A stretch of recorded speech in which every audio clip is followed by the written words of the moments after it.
Today I wanted to talk to you about something that if you are into firearms for very long and go out regularly shooting with friends, it's going to be inevitable that at some point somebody's going to come up to you and ask you to take them to the range and teach them how to shoot. And that's a very good thing. And if you're somebody that wants to get into shooting, you're likely going to seek out one of your friends that you know has guns, goes to the range, and shoots a lot with their friends. You're going to be perceived as an expert by your non-shooter friends. So one of the things that you want to be cognizant of is there's a lot of things that are second nature to you. If you've been doing firearms for any length of time, safety, proper operation, even so something as simple as putting a magazine into the pistol and putting it into battery, you can do in your sleep. These are all things that you have to teach. Safety being number one. You want to talk about safety first. It should be the very first thing you talk about, just the basics. Keeping the muzzle down range, not putting your finger on the trigger until you're ready to fire, treating all firearms as if they're loaded at all times. The stuff that's become second nature to you is not necessarily intuitive to somebody else, especially the part about not putting your finger on the trigger. Because when you pick up something, just the way human hand works, when you pick a gun up, you automatically go to the trigger. You pick up a bottle of Windex, you put your finger on the trigger. It's just the way it is. So if you don't think about not putting your finger on the trigger, then they're going to go right for the trigger. You have to actually train to pick up the weapon, put your finger on the slide, front of the trigger, wherever you want to put it other than the trigger. That doesn't come second nature. If you're the new shooter and the friend doesn't want to go into safety first, then you probably need to find a polite way to back out and find somebody else to go to the range with. Safety is critical. The shooting sports is a very safe sport. It's very easy, but it is dangerous. These are not toys, and if you don't handle them in an appropriate manner, it's very quick and easy for somebody to get hurt. So safety first. Once you've gotten past safety, the next thing to look at is if somebody's coming to you asking you to take them to the range, they don't own a gun. If they already owned a gun, they would have already been to the range, and now they'd be wanting you to take them to the range just to have fun. They wouldn't be wanting you to teach them. So most likely you're going to supply the firearm. It's important to consider what you supply as that initial firearm. Something like a .22 may seem a little bit boring to you. You probably have one in your collection for cheap plinking and training. Bring it. It's a perfect first-time weapon. It's a gun that anybody can easily handle and shoot. Recoil is minimal. It allows them to focus on just the basics of safe handling and loading and unloading the magazines and firing the weapon without having to worry about recoil control and everything else. Once they've mastered something like the .22, and this may be the only gun you use on a session, you take them out and they're a little bit uncomfortable and a little bit difficult getting some of the concepts, you may not get past the .22. Let them shoot the .22 till they're comfortable. It's really important to make that new shooter comfortable. If you scare them on the first day, they're never going to come back. This will be a terrifying experience, and that'll be the end of it. And it's kind of important to look at it from their point of view. It's scary the first time you do it. Most ranges are attached to a gun store if it's an indoor range. If it's an outdoor range, they tend to attract larger calibers. So let's look at it from the perspective of an indoor gun range. You walk into this gun store and there are guns everywhere. The employees are carrying them. Most gun stores encourage their employees to open carry, so everybody's got one on their hip. And there's things that if you're new to shooting, you've got no concept that you could actually go buy one of these. So they're going to walk through that. That's going to intimidate them. Then you're going to get to the range area and they're going to have to fill out a bunch of forms, liability waivers and everything else. And then once you get into the range, it's guaranteed that the first time you take somebody to the range, there's going to be somebody there with a cannon. And they're going to fire that cannon, and you're almost going to have to pull your friend off the ceiling like a cat that's attached itself to the ceiling from jumping.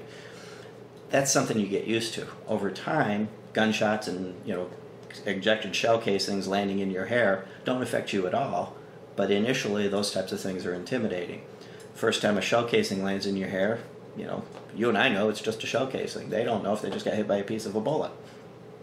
So you're going to need to guide your friend through this first experience and explain to them what's going to happen at each step before you get to the step. Let them know what gun store you're going to go to, Once you get in the gun store, show them around a little bit. Let them get comfortable to the whole concept of where they are. Explain to them how the range works, and what the processes are. Explain to them safe handling, so that when you actually get there and it's a little bit noisier and harder to hear, they already understand the basics of safe handling.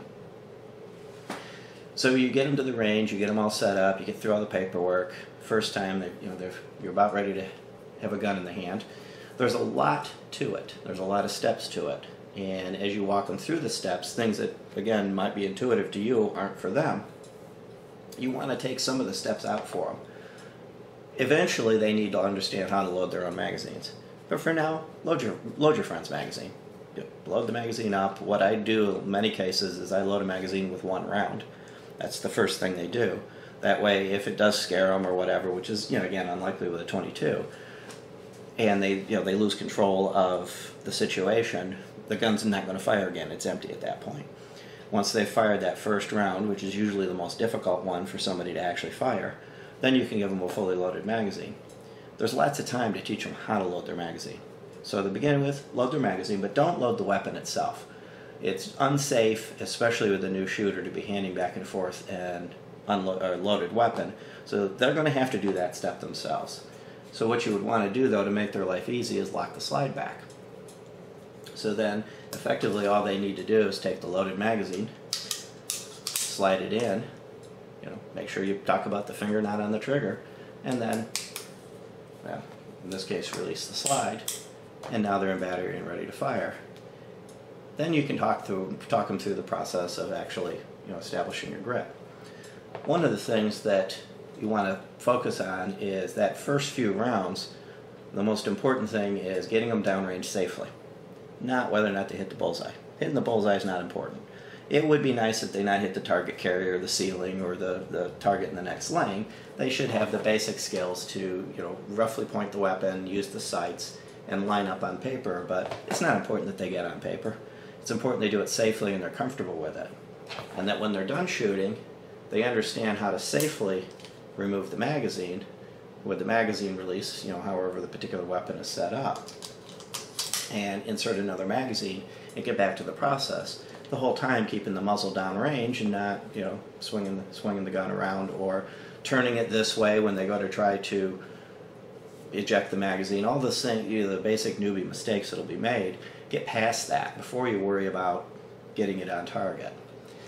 Then start teaching them how to, whether they're handling it safely, they're comfortable with that.